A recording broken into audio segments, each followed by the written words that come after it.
거지 근성을 버리라는 거예요. 거지 근성. 누가 날 해줄까? 돈 제일 많이 깔고 있는 건 누구? 할머니, 할아버지들이 제일 많이 깔고 있는 거야. 근데 그거를 쓰는 방법을 모르는 것 뿐이죠. 이제 쓰는 방법을 배우세요. 자식 위에 쓰는 돈은 아낌없이 쓰건만은 부모 위에 쓰는 돈은 하나둘씩 따져보내. 자식들의 손을 잡고 외식함도 잡건만은 늙은 부모 위해서는 외출 한번 못하도다. 또 얘기하잖아. 애완동물 병이 나면 가축병원 달려간다. 내일 은행에 가갖고 잡히세요. 잡혀갖고 대출해갖고 한 달에 100만 원씩 딱딱 연금으로 이렇게 빼서 딱딱 쓰는, 돈 쓰는 재미로 늙어서 살아야지 그 재미 없으면 못 살아요. 그러니까 어떻게 죽을 수가 있는 거야? 꼴까닥 죽을 수가 있는 거야.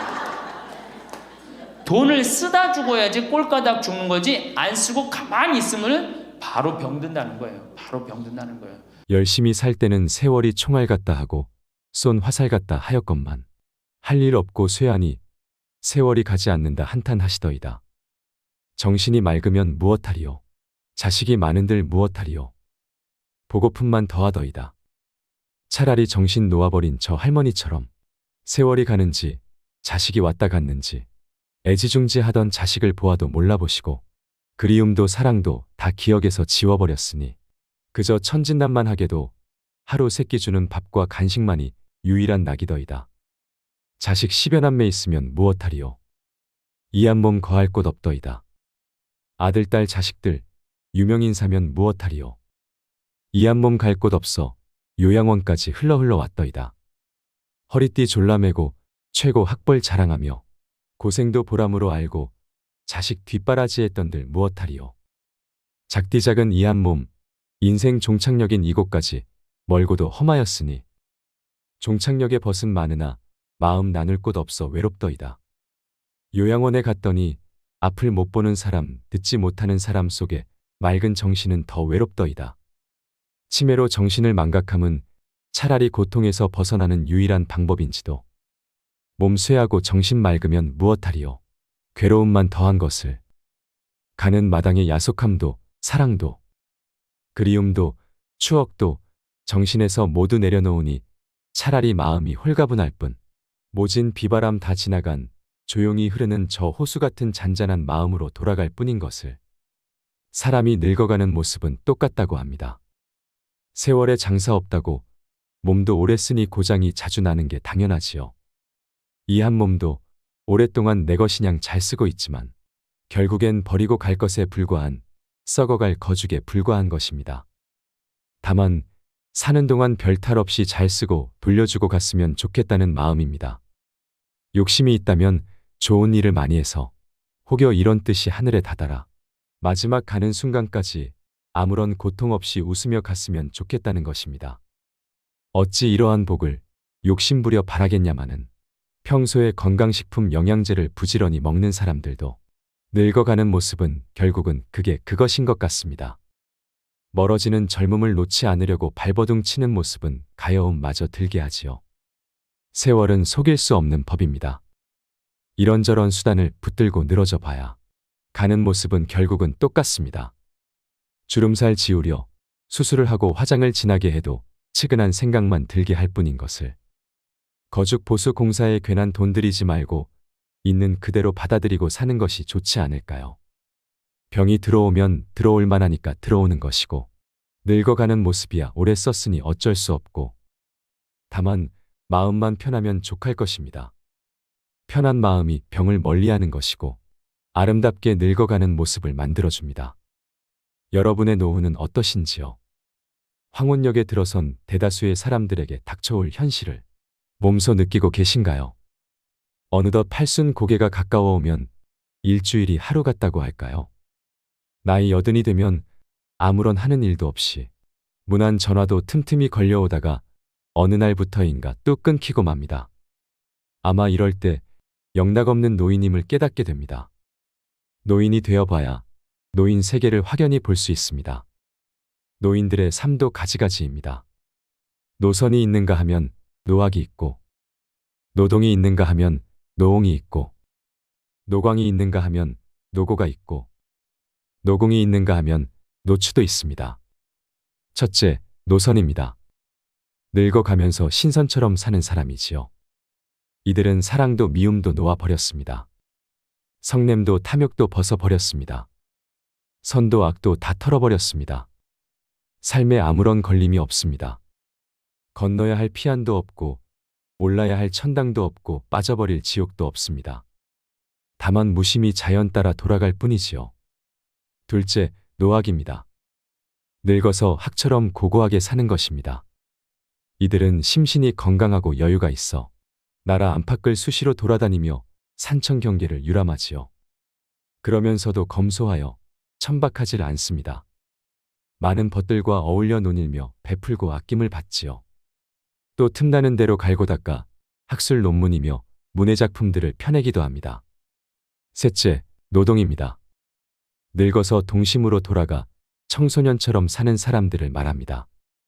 이들은 대학의 평생교육원이나 학원, 아니면 서원이나 노인대학에서 못다한 공부를 합니다. 식영주역 등 학문이며 서예며 정치 경제 상식이며 인터넷 카페에 열심히 들어갑니다. 수시로 동지들과 어울려 여행도 하고 노래며 춤도 추고 즐거운 여생을 보냅니다. 넷째, 노홍입니다. 문자 그대로 늙은이로 사는 사람을 말하지요. 집에서 손자들 봐주고 텅 빈 집을 지킵니다. 어쩌다 동네 노인정에 나가서 노인들과 화투를 치고 장기를 두기도 합니다. 형편만 되면 따로 나와 살아야지 하는 생각이 늘 머릿속에 맴돌면서 하루하루를 보냅니다. 다섯째, 노광입니다. 미친 사람처럼 사는 노인입니다. 함량 미달에 능력은 부족하고 주변의 존경도 못 받는 처지에 감투 욕심은 많아서 온갖 장을 도맡으려고 합니다. 돈이 생기는 곳이라면 체면 불과하고 파리처럼 달라붙지요. 권력의 끈앞풀이라도 잡아보려고 늙은 몸을 이끌고 끊임없이 여기저기 기웃거리는 사람을 말합니다. 여섯째, 노고입니다. 늙어가면서 아내나 남편을 잃고 외로운 삶을 보내는 사람입니다. 30대의 배우자는 기호식품 같다고 합니다. 40대의 배우자는 어느덧 덥서서는 안 될 가재도구가 돼버립니다. 50대가 되면 배우자는 가보의 자리를 차지합니다. 60대의 배우자는 지방 문화재라고나 할까요? 그런데 70대가 되면 배우자는 국보의 위치에 올라 존중을 받게 됩니다. 그런 귀하고도 귀한 보물을 잃었으니 외롭고 쓸쓸할 수밖에 없지요. 일곱째, 노궁입니다. 늙어서 수중에 돈 한 푼 없는 사람입니다. 아침에 한술 뜨고 나면 집을 나와야 합니다. 갈 곳이라면 공원이나 광장뿐입니다. 점심은 무료 급식소에서 해결합니다. 석양이 되면 내키지 않는 발걸음을 돌려 집으로 들어갑니다. 며느리 눈치 슬슬 보며 밥술 좀 떠넣고 골방에 들어가 한숨 잡니다. 사는 게 괴롭지요. 여덟째, 노추입니다. 늙어서 추한 모습으로 사는 사람을 말합니다. 어쩌다 불치의 병을 얻어 다른 사람 도움 없이는 한시도 살 수 없는 못 죽어 생존하는 가련한 노인이지요. 어떻게 생각하시는지요? 지금 우리의 삶은 어느 곳에 해당될까요? 하늘은 짓지 않은 복을 내리지 않습니다. 만약 우리의 삶이 외롭고 고달프다면 내 생을 위해서라도 공덕을 쌓지 않으면 안 됩니다. 그러므로 원은 큰 데에 두고 공은 작은 데부터 짓는 것입니다. 그리고 대우에는 괴념치 말고 공덕 쌓기에만 힘을 쓰면 큰 공과 큰 대우가 돌아오게 마련입니다. 먼 길을 떠나는 사람은 많은 짐을 갖지 않는다고 합니다. 높은 정상에 오르기 위해서는 무거운 것들은 산 아래 남겨두는 법이지요. 황창현 신부님의 행복특강은 행복한 인생, 행복한 노후를 위한 지혜를 전합니다. 오늘 황창현 신부님의 행복특강을 통해 성공적인 노년을 위해 우리에게 꼭 필요한 것은 무엇인지 알아가는 시간이 되시길 바랍니다. 우리의 나머지 인생이 그리 초라하지 않으려면 내 노후를 현명하게 지키셔야 합니다. 영상이 마음에 드신다면 구독과 좋아요, 알림 설정 부탁드리겠습니다. 그리고 내 곁에 소중한 이들에게 이 영상을 공유해 주세요. 황창현 신부님의 행복특강 지금 바로 시작하겠습니다. 부동산에 집착하지 마라. 늙어서 부동산에 집착하지 말라. 우리 할머니들 지금 안양 거기 그 주공하고 이 인공마을 그 개발돼 갖고 지금 아파트 한 채에 3억, 4억, 5억 한다 그러죠? 그러면 할머니들이 지금 4억짜리 아파트 살 이유가 있어요? 4억짜리 살 아파트가 있어요? 그걸 팔으라는 거예요. 그거를 팔고 어떻게? 15평, 20평으로 가라는 거예요. 지금 3번에 보면 50평, 이 은퇴한 할머니 할아버지들이 50평에 사는 할머니들이 무지 많아요. 그 50평이 밥 먹여줘요? 뭐만 나와?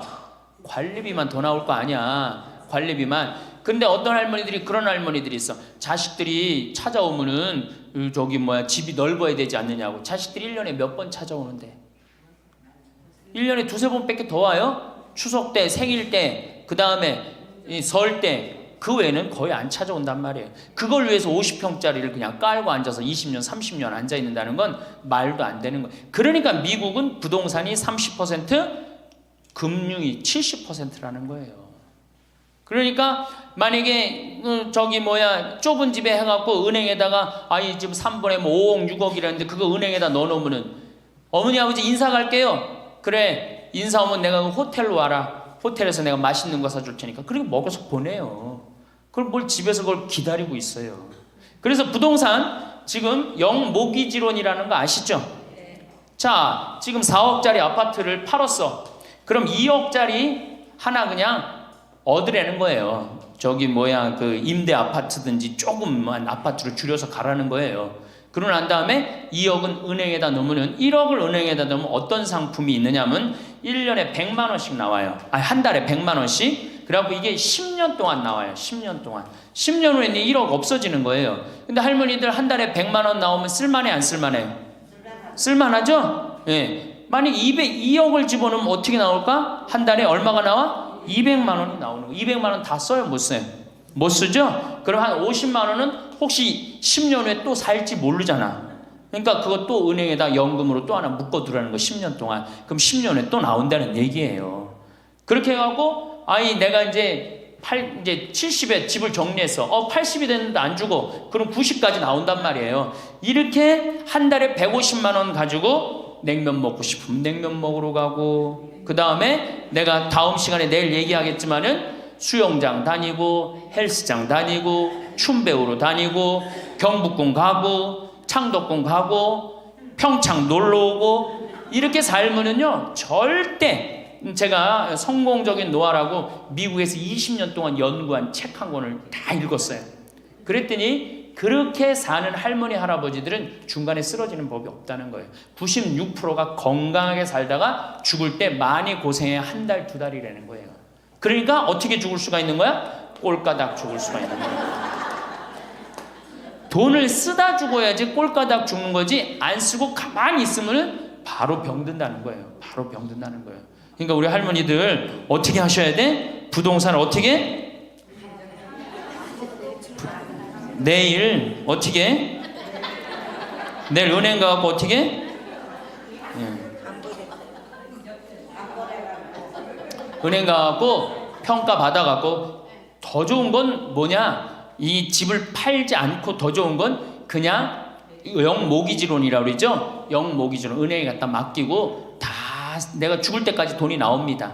죽을 때까지 돈이 나오고 죽으면은 누가 갖고 가? 은행이 갖고 가는 거예요. 그러면은 우리 할머니들 아까 제가 말씀드렸죠?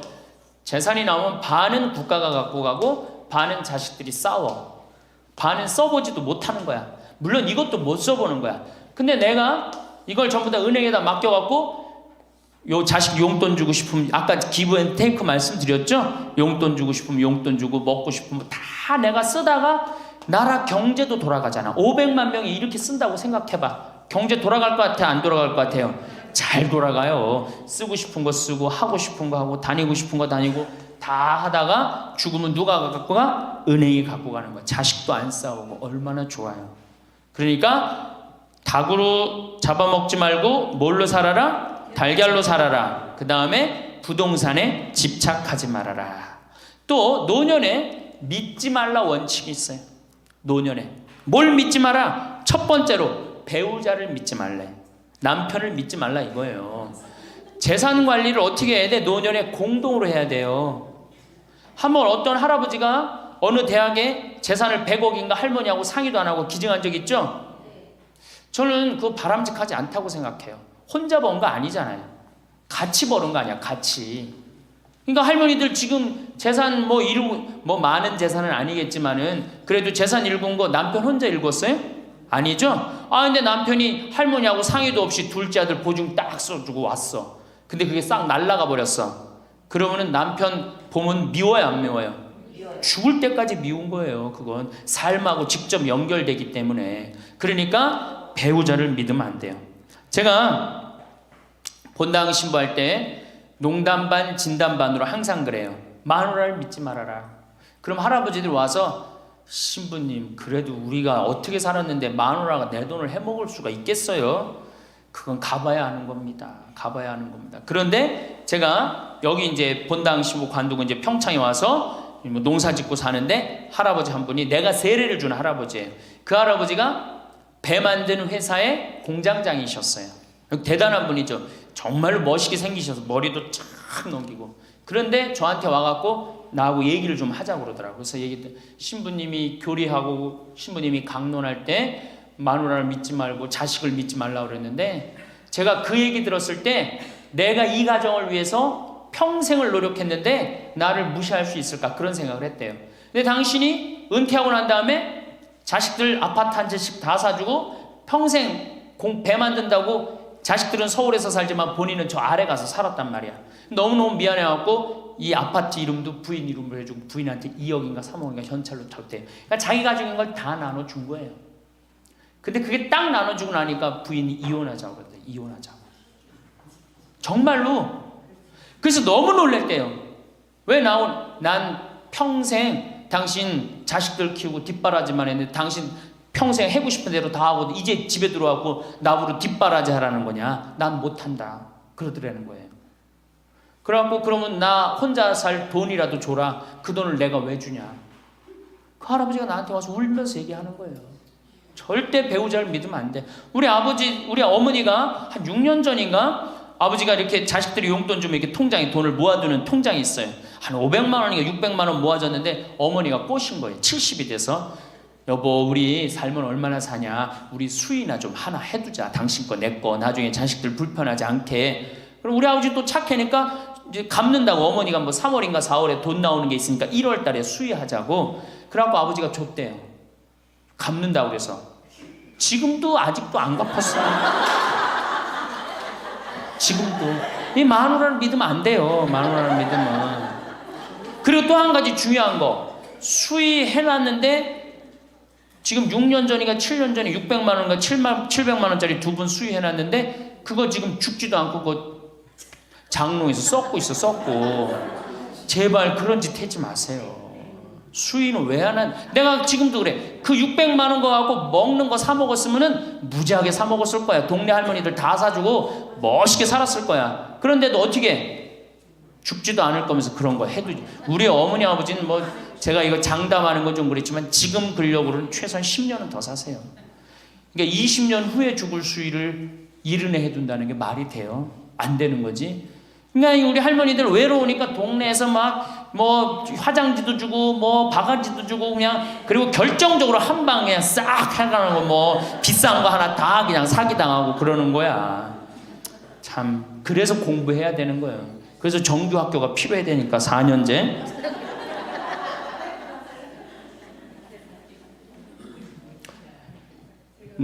배우자를 믿지 마라. 두 번째 누구를 믿지 마라? 자식을 믿지 마라. 올해 아주 재미난 통계가 하나 나왔어요. 자식을 고생해서 이 자식을 다 키웠잖아요. 자식이 생활비로 지원받는 게 70 넘은 부모님들이 자식한테 1년 동안 생활비 지원받는 게 100만 원이야. 100만 원. 40%의 부모님들이 자식한테 1년에 100만 원 지원받아요. 100만 원 지원받으면 한 달에 얼마일까요? 7만 원도 안 돼. 8만 원, 8만 원. 대학 졸업한 자식이 지원해 주는 건 얼마일까요? 대학 졸업한 자식이 146만 원이에요. 대학 졸업한 자식이. 그러니까 대학 졸업한 자식은 대학 안 졸업한 자식은 9만 원 정도 부모한테 대주고 대학 졸업한 자식은 11만 원, 2만 원 정도 대주는 거예요. 대학 보내나 안 보내나 늙어서는 어떻게? 똑같아. 그러니까 내가 자식 대학 보냈다고 호강할 거다. 그런 생각하지 말라는 거예요. 자식들이 투자는 저희에게 맡기시고 당신은 인생에 투자하십시오.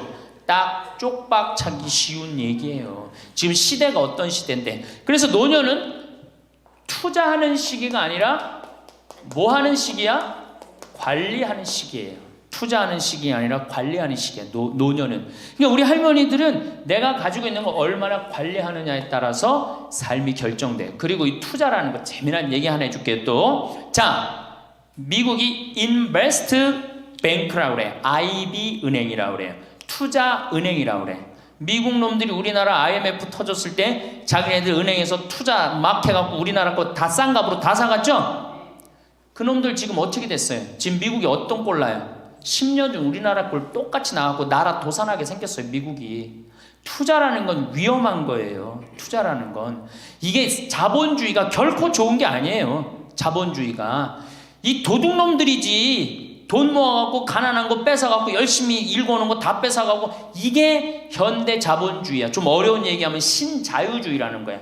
이건 뭐 알 필요도 없지만 하여튼 굉장히 나쁜 거예요. 미국 놈들이 주장했던 거고 누가 반대한 거야? 요한 바오로 2세 교황님이 철저하게 반대하고 지금 베네딕토 16세 교황님도 철저하게 반대한 게 바로 신자유주의예요. 신자유주의라는 게 뭐냐? 미국에 돈 많은 놈들이 우리나라 회사 살 수 있는 거. 그게 신자유주의예요. 그러니까 이 벽을 없앤 거예요. 나라의 벽을 없애갖고. 그런데 그 놈들이 투자한 놈들이 지금 어떻게 됐어? 쫄딱 망하게 생긴 거예요. 그러니까 지금은 어디든 내가 가지고 있는 걸 잘 관리하는 게 훨씬 중요한 거예요. 우리 할머니들 지금 뭐 어디 땅 사갖고 땅값 뛰면 뭐 하려고. 내가 아파트 지금 내가 어떤 할머니를 보니까 83살인데 판교에 청약을 했어. 판교에 청약을. 그럼 83살 먹은 할머니가 판교에 청약한 이유는 오로지 뭐 하나야? 자식한테 물려주려고 그러는 거. 왜? 10년, 뭐 지금은 또 제도가 바뀐다고 그러지만 10년 동안 그 판매를 못하게 돼 있어요. 아파트를 한번 사도. 안타까운 거죠. 그거 할 돈 있으면 10년 동안 할머니 시컨 쓰다 죽어야 되는데 죽으면서까지 누구 생각하는 거? 우리는 자식들 생각하는 거야. 참. 근데 그 자식들이 그런 부모를 안 하냔 말이야. 아까 시 읽은 것처럼 자식 위에 쓰는 돈은 아낌없이 쓰건만은 부모 위에 쓰는 돈은 하나둘씩 따져보내. 자식들의 손을 잡고 외식함도 잡건만은 늙은 부모 위해서는 외출 한번 못하도다. 또 얘기하잖아. 애완동물 병이 나면 가축병원 달려간다. 그러니까 우리 할머니가 10번째라고. 맞아요. 그 자식들한테 뭘 그렇게 해대냔 말이야. 제발 그러지 마세요. 다 쓰다가 남으면 누구한테 갖다 줘? 한시모님한테 갖다 줘. 한시모님한테. 한시모님한테 갖다 주기 싫으면 나한테 갖고 오든지. 아니면 나한테 갖고 오기 싫으면 어디에 갖다 줘? 복지시설에 갖다 주고 돌아가세요. 자식한테 주지 말고. 자, 인간은 살아있는 동안 기필코 노년기를 맞이할 수밖에 없다. 각기 연령층에 따라 특별한 은총을 갖고 있기에 늙는다는 것을 굳이 슬퍼할 이유는 없다. 늙었다는 것이 어떤 특별한 자랑이 될 것도 아니련만 고집들이 보통이 아닌 것이 오히려 서글프다. 늙어서 친구들이 더 그리우면서도 만나면 너그럽게 이해하고 보살펴 하련만 남의 탓 들춰내면서 자기 우정의 교류를 단절시키는 것이 아쉽다. 자꾸 나이를 먹으면 단절을 한단 말이야. 그러지 말라는 거예요. 마음도 넓게 가지고. 살아온 길이 각기 다르기 때문에 너와 내가 서로 다름을 깊이 인정하여야 하지만 자기만의 삶의 길이 옳은 것인양 우쭐대는 모습이 우습다. 늙어서는 새롭게 만나게 되는 사람도 점점 적게 된다는 것을 알고 만났던 사람들에게 더욱 애정을 쏟으면서 만났던 것을 아름다움으로 간직하고 소중하게 여겨야 한다. 그러니까 우리 할머니들 비산동 성당에서 10년, 20년 같이 다 사귀어왔던 친구 아니에요? 그러니까 누구한테 더 각별해야 돼? 친구들한테 더 각별해야 된다는 거예요. 지난 세월의 삶이 소중한 것이고 거룩한 것이기 때문에 지금 흐르는 이 순간들을 정성을 들여 값지게 살아야 한다. 그러니까 지금 값지게 살아야 된다는 거예요. 값지게. 예. 그 구리에 있는 성 베드로 대학이라는 구리 성당에 있는 성 베드로 성당에 강의를 갔어요. 그랬더니 강의하기 전에 할머니들이 다 일어나더라고. 봉사자들이 딱 앉더니 수업하기 전에 한 번씩 노인 10계명을 딱 하는데 그분들이 정한 것 같아. 근데 너무 멋있더라고. 그래서 요거 읽어 한번 드릴게요. 1. 당황해하거나 성급해하지 말고 뛰지 말라. 나이를 먹으면 자꾸 당황할 때가 많죠. 그렇죠? 그리고 막 여기 할머니들 여기 와갖고 방이 어딘지 모르고 막 옥상으로 올라가는 할머니들도 있어요. 그런데 그럴 때 어떻게 당황해하지 말고 성급해하지 말고 물어보면 돼. 근데 나이를 먹으면 자꾸 당황을 하고 성급해. 그리고 안 되면 그 다음에 신경질을 부려요. 왜 이러느냐고. 할머니들 아까 저 밑에서 여기 위에 올라올 때 힘들었어 안 힘들었어요? 그 여기 모든 할머니들이 우리 계단에 올라올 때 막 승질을 내. 힘들다고. 이렇게 꼭대기에 있느냐고. 관광버스 여기까지 끌고 올라오지 왜 우리를 저기 밑에서 내려놓냐고. 힘들면 쉬었다가 올라오고 힘들면 쉬었다가 올라오고 힘들면 쉬었다가 올라오면 되지. 그러니까 절대 당황하지 말라는 거예요. 두 번째, 자식이 무엇을 해줄까를 기대하지 말라. 참 좋은 얘기 같아. 그러니까 할머니들이 서서 이걸 다 외우더라고. 자식이 뭘 해줄까 기대하지 말라. 거지근성을 버리라는 거예요. 거지근성. 누가 날 해줄까. 돈 제일 많이 깔고 있는 건 누구? 할머니 할아버지들이 제일 많이 깔고 있는 거야. 근데 그거를 쓰는 방법을 모르는 것 뿐이죠. 이제 쓰는 방법을 배우세요. 내일 은행에 가갖고 잡히세요. 잡혀갖고 대출해갖고 한 달에 100만 원씩 딱딱 연금으로 이렇게 빼서 딱딱 쓰는, 돈 쓰는 재미로 늙어서 살아야지 그 재미 없으면 못 살아요. 세 번째, 고집 부리지 말라. 고집 부리지 말라. 60년 70년 살아온 가닥이 있잖아요. 그렇죠? 그러니까 그 경험을 절대 포기하지 않는 거예요. 그러니까 새로운 걸 안 받아들이는 거지. 고집 피는 할머니들 많죠. 네 번째, 시샘하지 마라. 왜 이렇게 또 욕심이 많아? 나이 먹으면 그냥 옆집 할망구가 뭐 아들이 와서 뭐 했다고 그러면 그냥 속에서 그냥 부글부글 끓죠. 시샘하지 말라. 다섯 번째, 공치사하지 말라. 이것도 참 좋은 것 같아. 공치사. 내가 니네들 어떻게 키웠는데, 내가 니네들 어떻게 키웠는데, 아플 때 업어서 밤에 이 약국에 달려가고 막 두들겨갖고 내가 너를 어떻게 키웠는데. 그냥 대동아 전쟁부터 뭐 이렇게 할 얘기가 많아. 얘기만 하면 그냥 대동아 전쟁에 시집와갖고 고생한 얘기, 6.25 전쟁 때 피난 간 얘기, 전쟁 끝나고 나는데 똥구멍이 찢어지게 가난하게 고생한 얘기, 그냥 줄줄이 그냥. 어떤 할머니는 비산동에 있었던 그 할머니는 아마 돌아가셨을 거야. 굉장히 나이 먹은 할머니인데 고해소에 들어오면요 3공학에 잘못한 거, 4공화국에 잘못한 거, 5공화국에 공화국별로 죄를 고백해요. 그런데 이 할머니는 죄의 본질은 뭐야? 이렇게 힘들게 내가 살아왔는데, 내가 자식 하나를 키웠는데 이 자식이 너무너무 속을 썩여갖고 지난주 너무 속상해갖고 줄미살 빠진 거야. 죄는 줄미살 빠진 건데 이 줄미살 빠지는 과정을 3공화국부터 설명을 해야 돼. 3공화국, 4공화국, 5공화국. 그런데 다음에 또 고해성사 보면 신부님 내가 3공화국 때, 4공화국 때, 5공화국 때 꼭 얘기를 해요. 변함없이 1년 365일 고해성사 들어오면 내가 외워. 그래. 저 할머니가 하면 그래 3공화국 때 뭐 이승만 때 뭐 똑같이 해요. 다 외워 내가 끝까지. 그러지 마세요. 공치사하지 말라는 거야. 내가 옛날에 너희들을 어떻게 키웠는데. 애들은 뭘로 들어? 그 잔소리로 들리는 거예요. 잔소리로. 그리고 과거를 얘기하는 건 불행한 거예요. 미래를 얘기해야 돼요. 미국에 할머니 한 분이 99살에 대학을 들어갔어요. 경영학과를 들어갔어요. 102살에 졸업한대요. 네 할머니 꿈이 뭔지 알아요? 102살에 졸업해갖고 취직해갖고 그거 버는 돈으로 아프리카의 어려운 애들 도와주는 게 꿈이야. 이 할머니는 99이라도 나가보기에는 할머니 아니에요. 대학생이지.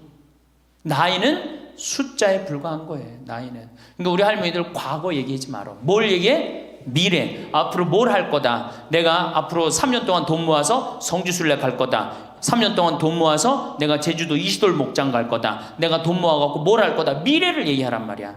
과거 얘기하지 말고. 신부 우리가 다 살았는데 다 살게 뭘 다 살아. 아직도 20년 30년 남아있는데.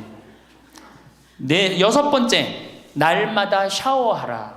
이것도 참 멋있는 것 같아. 날마다 샤워하라. 안 씻고 사는 할머니들 많죠? 그렇죠? 근데 날마다 샤워하는 거 참 좋은 것 같아. 날마다 속옷을 갈아입어라. 그렇죠? 그러니까 항상 깨끗하게 살라는 거예요. 항상 깨끗한 옷, 이쁜 한복 이런 것도 입고 곱게 좀 있으라는 거야. 맨날 이건 뭐 몸빼바지 비슷한 거 입고 그냥 돌아다니지 말고 파마도 좀 이쁘게 하고. 그러니까 내가 항상 하는 얘기 아니야. 여기 온 할머니들 지금 딸이 있는지 아들이 있는지 금방 구분이 돼. 아들만 있는 할머니는 어때?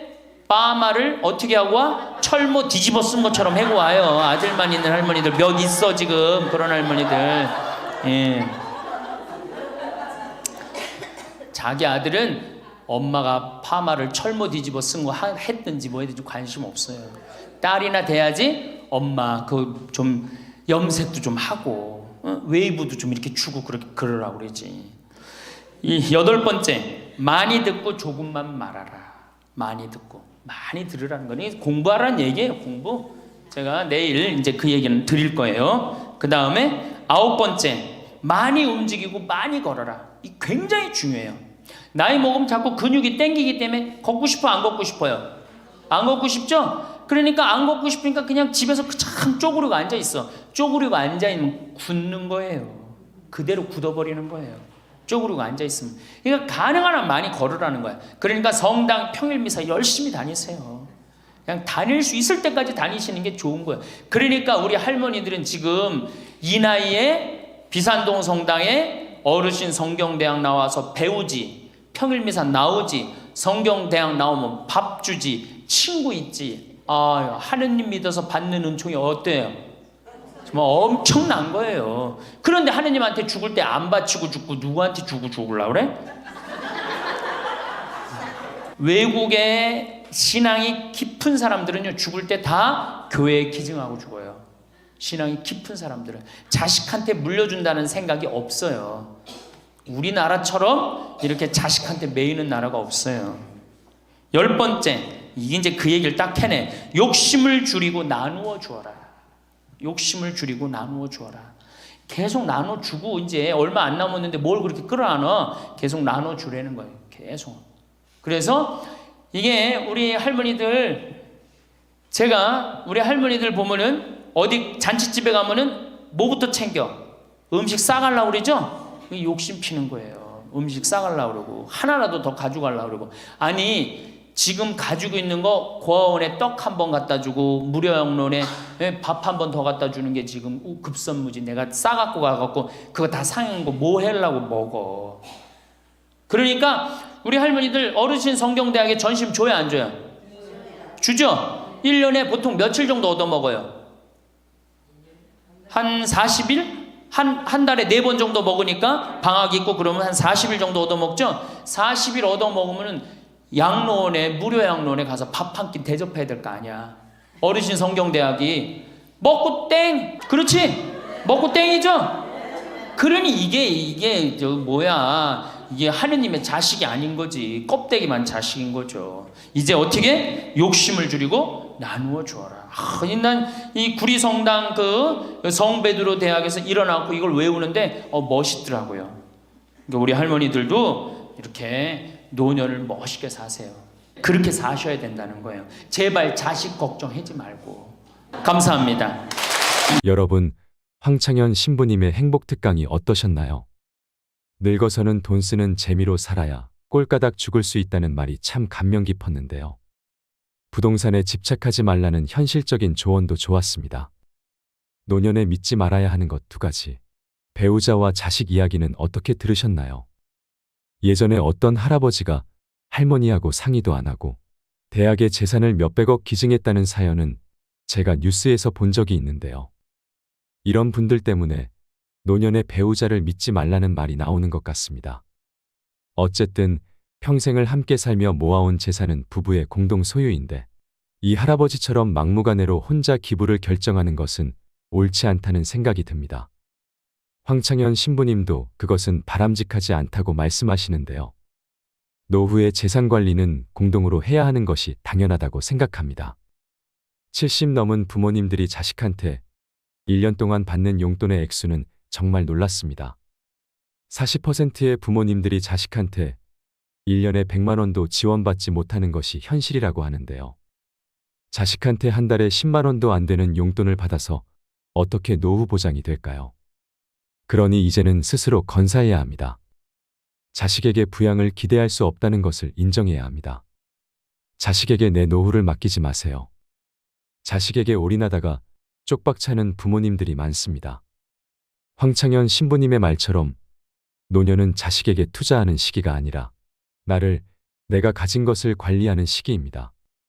요즘 노인들 사이에서 우스갯소리로 회자되는 노인 10계명을 말씀드리고 싶은데요. 노인 10계명은 노인이 최소한 지켜야 할 10가지 도덕적 계율입니다. 허물없는 노인들 사이, 흔히 술자석에서나 하는 푸념이지만 노인에 대한 공경심이나 권위가 실추되고 있는 현실에서 귀담아 들을 만한 경고입니다. 노인 10계명의 첫 번째 계명은 자식한테 효를 기대하지 마라입니다. 까마귀 새끼가 자란 뒤에 늙은 어미에게 먹이를 물어다 준다는 소위 반포지효는 이젠 먼 태고적 전설처럼 잊혀져 가고 있습니다. 진자리 마른 자리 가려가며 고이 기른 자식도 부모를 늙음하게 제대로 모시기는커녕 귀찮게 여겨 동네 요양원에 버리다시피 방치하는 세태입니다. 둘째, 남 앞에서 자식 자랑을 하지 마라입니다. 옛말에 마누라 자랑하는 놈은 온병신이고 자식 자랑하는 놈은 반병신이라 했습니다. 사람의 기륭화복은 새옹지마입니다. 그만큼 현재의 잣대로 자식을 남 앞에 치켜 세우지 말라는 것입니다. 셋째, 남 앞에서 아는 척, 잘난 척 하지 마라입니다. 나이 70이 넘으면 한때 잘 나갔던 사람이나 그저 평범하게 살아온 사람이나 그게 그거고 50보 100보 처지입니다. 괜시리 힘주어 보아봤자 남이 알아주지도 않을 뿐더러 자신만 외롭습니다. 넷째, 돈 있다고 자랑 말고 뻐기지 마라. 인생 80이 넘으면 돈 쓸래야 쓸 곳도 없고 맛있는 음식조차 갈수록 솥에 씹는 듯 합니다. 돈이 억만금 있어도 얼마 남지 않은 여생에 비추어 보아 몇 푼 쓰지도 못하고 3평 남짓한 땅만 차지한 채 귀소합니다. 다섯째, 공공장소에서 목청 높이지 마라입니다.